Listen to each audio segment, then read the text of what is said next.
Hi, hello friends, welcome back to the Prime Content YouTube channel.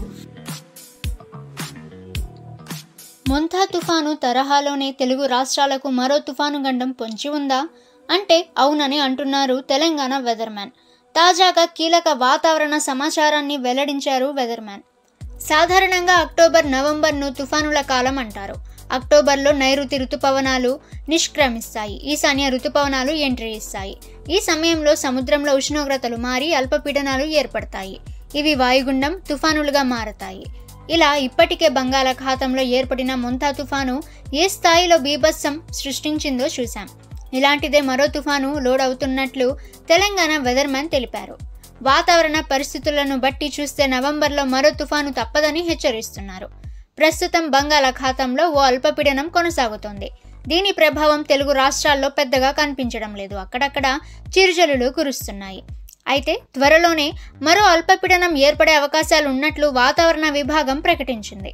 అయితే ఇకపై ఏర్పడే అల్పపీడనం బలపడి వాయుగుండం తుఫానుగా మారే అవకాశాలున్నాయని వెదర్మ్యాన్ హెచ్చరిస్తున్నారు. ఒకవేళ తుఫాను ఏర్పడితే దీని పేరు సెన్యార్గా ఉండనుంది. ఇది ఆంధ్రప్రదేశ్ తీరం వైపే దూసుకువచ్చే అవకాశాలున్నాయని తెలంగాణ వెదర్మ్యాన్ అంచనా వేస్తున్నారు. రాబోయే సెన్యార్ 2018లో వచ్చిన పెథాయ్ తుఫాను, 2025లో వచ్చిన మొంతా తుఫానుకు హైబ్రిడ్ మోడల్గా ఉండనుందని వెదర్మ్యాన్ అభిప్రాయపడ్డారు. అయితే దీని తీవ్రత ఆ తుఫానుల స్థాయిలో లేకున్నా తెలుగు రాష్ట్రాల్లో మాత్రం బీభత్సమైన వర్షాలను కురిపించే అవకాశాలున్నాయంట. ఇక ఈ సెన్యార్ ఏపీలోనే తీరం దాటితే పరిస్థితి అల్లకల్లోలంగా ఉంటుంది. ఒకవేళ దారి మారితే తెలుగు రాష్ట్రాలపై ప్రభావం తక్కువగా ఉంటుంది. సెన్యార్ తుఫాను ఏర్పడినా ఏర్పడకున్నా అల్పపీడనం ఏర్పడటం మాత్రం పక్కా. కాబట్టి రాబోయే 10 రోజుల్లో తెలుగు రాష్ట్రాల్లో వర్షాలు కురవడం ఖాయం. ముఖ్యంగా తూర్పు తెలంగాణ జిల్లాల్లో నవంబర్ 27, 28 తేదీల్లో మోస్తరు వర్షాలు కురిసే అవకాశాలున్నాయని వెదర్మ్యాన్ వెల్లడించారు. హైదరాబాద్తో పాటు ఇతర ప్రాంతాల్లోనూ వర్షాలుంటాయని తెలిపారు. అయితే ఈ వర్షాల తీవ్రత అనేది తుఫాను ఏర్పడుతుందా, అల్పపీడనం వాయుగుండంతోనే ఆగిపోతుందా అన్నదానిపై ఆధారపడి ఉంటుంది. నవంబర్ 22న ఆగ్నేయ బంగాళాఖాతంలో ఏర్పడే అల్పపీడనం ప్రభావంతో నవంబర్ 24 నుంచి 27 వరకు కోస్తా రాయలసీమ జిల్లాల్లో వర్షాలు కురిసే అవకాశాలున్నాయని ఏపీ విపత్తు నిర్వహణ సంస్థ ప్రకటించింది. అక్కడక్కడ మోస్తరు నుండి భారీ వర్షాలు, కొన్ని చోట్ల పిడుగులు పడే అవకాశం ఉందని తెలిపింది.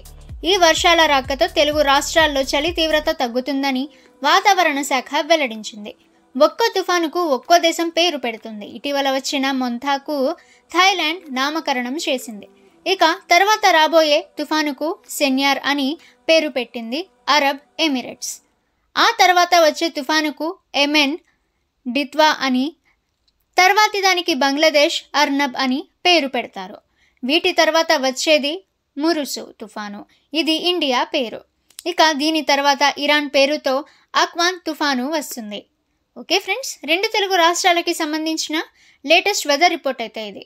ఇక ప్రతిరోజు మీరు లేటెస్ట్ వెదర్ రిపోర్ట్ తెలుసుకోవాలి అనుకుంటే ద ప్రైమ్ కంటెంట్ యూట్యూబ్ ఛానల్ని సబ్స్క్రైబ్ చేసుకోండి. వీడియో నచ్చితే వీడియోని లైక్ చేయండి. ఈ సమాచారాన్ని మీ ఫ్రెండ్స్ అండ్ ఫ్యామిలీ అందరికీ కూడా షేర్ చేయండి. ఇక నెక్స్ట్ వీడియోలో కలుసుకుందాము.